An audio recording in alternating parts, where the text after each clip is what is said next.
안녕하십니까. 최첨단의 성형 지식을 전달하는 전인자입니다. 오늘은 두 줄 따기 수술이라는 수술, 사실 저는 잘 쓰는 이름은 아닙니다. 피부 보존법이라는 이름을 쓰는데 왜 내가 이름을 그렇게 쓰지 않냐, 두 줄 따기라는 이름이 뭔가 마음에 들지 않아서 그런 것도 있지만 이게 약간 프레임의 변화가 필요하기 때문에 그렇습니다. 우리가 두 줄 따기 수술이라 그러면 뭔가 조금 끝까지 가야 되는 끝판왕적인 수술, 좀 어려운 경우에만 해야 되는 최후의 수단 같은 수술로 인식되는 경우가 있는데, 사실 소세지 쌍꺼풀의 전반적인 이제 일반론적인 얘기에서 보면은 그렇지 않고 피부를 보존해야 되는 경우가 일반적인 경우다 라고 제가 환자분들한테 항상 설명을 드리는데, 그 이유를 좀 알기 쉽게 최대한 설명을 드리도록 하겠습니다. 그림을 그려 설명드리면, 소세지 쌍꺼풀은 일단은 무조건 한 가지 이유 때문에 생긴다는 것을 이해를 하셔야 됩니다. 뭐 때문에 생기냐? 높은 높이, 높은 쌍꺼풀 고정 높이입니다. 정확히 얘기하면 쌍꺼풀은 접히는, 고정되어서 접히는 현상이기 때문에, 우리가 속눈썹이 이렇게 있는 눈이 있으면 그 다음에 그 위에 뭐가 있어요? 눈썹이 있죠? 그러니까 어디다가 이 피부를 눈을 떴을 때 접히게 만들까가 쌍꺼풀의 본질입니다. 근데 당연한 얘기지만 너무 높으면 다 이상해집니다. 근데 수술을 그걸 모르고 높게 했을 때 우리가 생기는 게 소세지 쌍꺼풀인 거죠. 그래서 어느 정도 적당한 높이로 하면은 괜찮겠지만, 너무 높은 높이로 쌍꺼풀을 접었을 때 눈이 찌그러지고 졸려 보이고 소세지처럼 뚱뚱한 모양이 나오고 고정도 깊어지고 일련의 모든 현상들이 나타나는 게 높은 쌍꺼풀 높이로 인한 소세지 쌍꺼풀이다 라고 제가 항상 얘기를 드리죠. 그래서 이게 뭐 지방을 덜 빼서라든지 뭐 수술을 약간 뭐 어떤 식으로 해서라든지 이래서 생기는 게 아니라 그냥 높게 수술해서 생기는 게 소세지 쌍꺼풀이다 라고 하는 게 무조건 알아야 되는 내용입니다. 그러면 높게 수술했다는 거는, 이제 높게 수술해서 소세지 쌍꺼풀이 되신 분들은 비슷하게 다들 경험을 하십니다. 붓긴 줄 알았는데 기다려봤더니 안 빠져. 똑같이 기다립니다. 6개월 기다리고 1년 기다리고 2년 기다렸는데 뚱뚱한 느낌이 그대로 남아있다. 그러면 뭔가 잘못됐다 얘기를 하고, 이제 수술한 병원 가도 뭐 더 기다리라고 하다든지 아니면 방법이 없다든지 뭐 이런 얘기를 듣는 거죠. 아니면 뭐 딱 좋네요 막 이렇게 가스라이팅을 당한다든지 하는데, 재수술병원에 가보면 이거 소세지 쌍꺼풀이니까 라인을 낮춘 수술을 해야 됩니다, 재수술을 해야 됩니다, 이런 얘기를 듣는 거죠. 그래서 제가 이제 그런 분들을 좀 보면은 이제 수술한 흉터나 수술한 절개선, 지금 접히는 고정 지점의 위치를 파악을 할 수가 있어요. 대부분 높죠. 사람마다 다르겠지만 높으니까 소세지 쌍꺼풀이라고 그랬잖아요. 그러니까 대부분 높고, 보통 하면서 피부를 좀 절제를 좀 잘라내는 걸 많이 한 경우들이 많기 때문에 위쪽에 피부 여유분이라고 우리가 하는 피부의 양도 그렇게 많지 않은 경우가 훨씬 더 많습니다. 그러면 이제 제가 판단을 하는 건, 이 소세지 쌍꺼풀의 쌍꺼풀 고정 높이를 어디로 바꿔야 되는지를 판단을 합니다. 여기는 아니겠죠? 조금밖에 안 내려왔으니까. 여기도 아니겠죠? 사람마다 다르지만 적절한 높이로 충분하게 이 정도로 낮추면 소세지 쌍꺼풀은 100% 해결이 되겠다라는 높이를 찾습니다. 이 높이를 찾는 거죠.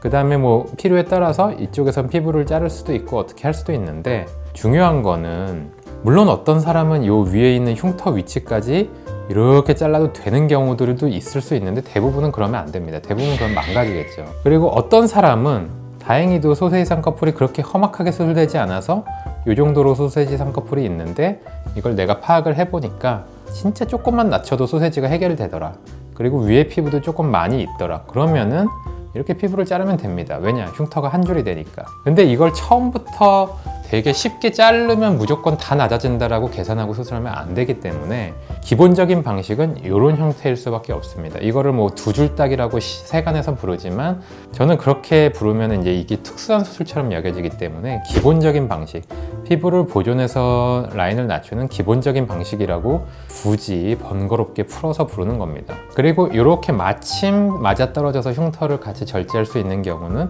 마침 이전의 흉터도 제거해서 낮출 수 있다 라고 부르는 게 조금 더 정확한 표현이죠. 그러니까 이 수술 방법을 지금 많은 분들이 유튜브나 많은 성형외과 의사들이 부르는 것처럼 절제법이 1번이고 2번이 두 줄 두 따다 라고 이제 불러버리면 어떤 일들이 생기냐면, 환자분들이 1번의 방법이 기본적인 방법이라고 선호를 하게 됩니다. 당연히 이게 더 좋죠. 흉터를 자르고 한 줄이 되니까. 근데 실제로는 많은 분들이 이렇게 수술을 해야 되고, 자를 수 있냐 마냐 애매한 경우들도 많이 있는데, 수술 전이기 때문에 그런 경우는 일단 안전하게 수술을 하면서 수술하면서도 조절할 수가 있어요. 흉터까지 좀 잘라도 되냐 안 되냐를. 그런 식으로 기본적인 접근법이 달라야 된다는 겁니다. 그래서 저는 이게 기본적인 방법이라고 부르는 건데, 왜 그럼 다른 성형외과 의사들은 절제법이 기본이고 두 줄 따기는 최후의 방법으로 해야 되냐라고 얘기를 하냐면, 여러 가지 가능성이 있습니다. 이렇게 두 줄딱이 피부 보존하는 라인을 낮추는 방법이 유착을 다 풀어야 되고 그래야지 완전히 낮아지고 안전하게 낮아지기 때문에 기본적인 방리가 복잡하고 까다로운 면이 있는데 이 수술을 못하는 경우에 그럴 수가 있을 거라는 추정을 할 수가 있고 두 줄딱이나 이런 유착을 푸는 것들을 확실하게 하지 않으면 겹주름들이 생길 수가 있고 좀 불안전하게 수술이 되는 느낌이 있을 수가 있는데 그런 경우에 이 수술법은 쓰면 안 되는 방법이구나 라고 잘못 생각을 할 수가 있습니다. 하지만 라인을 낮추는 경우는 절제를 할 수 있는 경우라도 유착을 확실히 풀어야 되고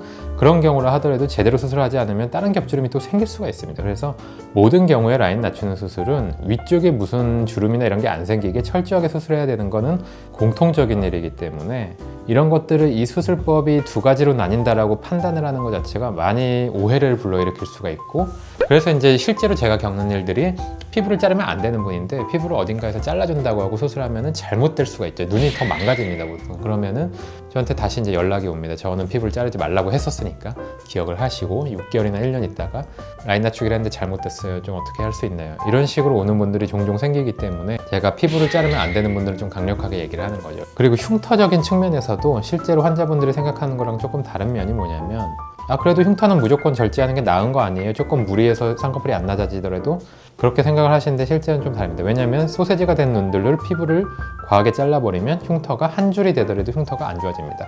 다시 한번 얘기하면 흉터가 한 줄이 되더라도 더 안 좋아지고 더 결정적으로 잘 보이게 됩니다. 왜냐하면 눈을 정상적으로 가리는 피부가 없어지기 때문에 그렇고 그런 경우에 확실하게 피부 보존을 해서 라인을 낮추면 기존의 첫 번째 흉터는 유착이 풀리기 때문에 희미해지고 게다가 충분한 피부 여유분이 생기기 때문에 흉터가 더 안 보이는 위치에 위치하게 되기 때문에 실제로 그런 환자분들을 수술해 보면 생각보다 두 줄인 거는 신경을 안 쓰게 되고 두 줄처럼 느껴지지 않는 분들이 과반수가 더 넘습니다. 그래서 두 줄딱이라는 이름이 약간 잘못된 이름일 수 있고 약간 두 줄이 아니게 되는데도 두 줄로 느껴지게 만들 수가 있는 잘못된 이름이다 라고 할 수가 있게 됩니다. 그래서 대부분의 소세지 쌍꺼풀은 피부 자르는 거를 굉장히 신중해야 되고 애매하거나 고민이 되면 안 잘라야 되는 게 당연히 모든 경우에 맞습니다. 그래서 피부를 흉터까지 자르는 거는 일부의 경우에만 허용될 때만 조심해서 수술을 해야 되는 방법이다 라고 할 수가 있겠고 소세지 쌍꺼풀에서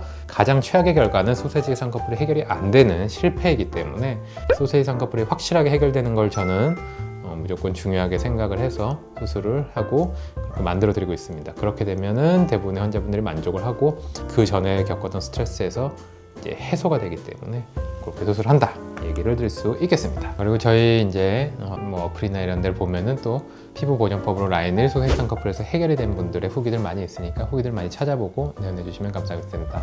지금까지 피부 보존하는 방식으로 라인을 낮추는 전희찬 원장이었고 블로그랑 인스타 방문해 주시면 이런 내용들도 많으니까 상담실 오기 전에 방문해 보셔도 도움이 될 겁니다. 감사합니다.